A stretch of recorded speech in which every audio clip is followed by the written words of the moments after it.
The company has created programs that seek to promote in the medium and long term the collection of an additional 1,200 tons of PET that is currently recovered in the main port. It has also designed programs driven by Coca-Cola that has managed to return to has 100 million meters to the environment cubic of water, which is equivalent to 104% of the liquid used in the production of its beverage in the country. In the same year, the bottler works daily to promote a culture of waste management in all its operations, focused on efficient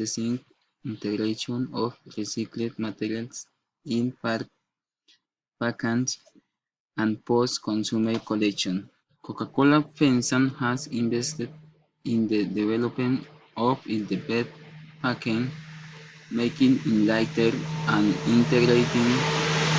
an average of 21 recycled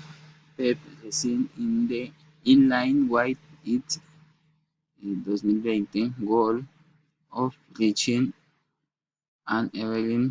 25, which has allowed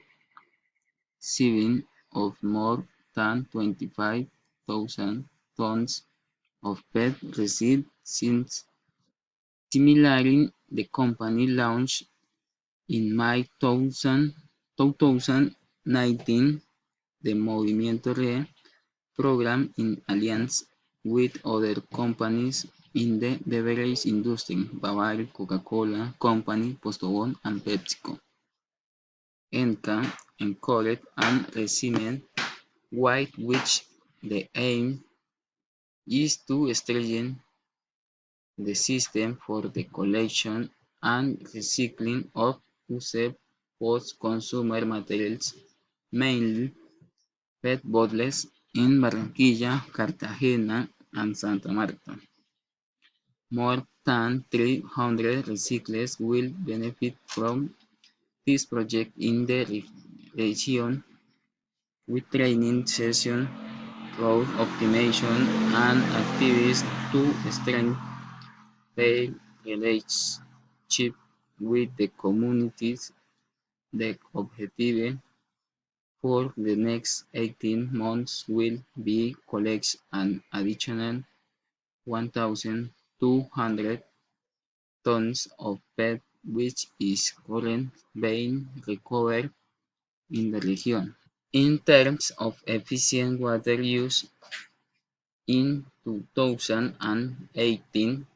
the program Weather for the Future,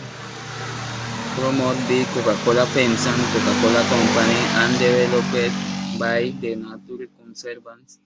in Colombia, means to return to the every month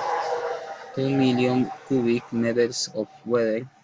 which is equivalent to 140% of the liquid used in the production of its beverage in the country in the same year.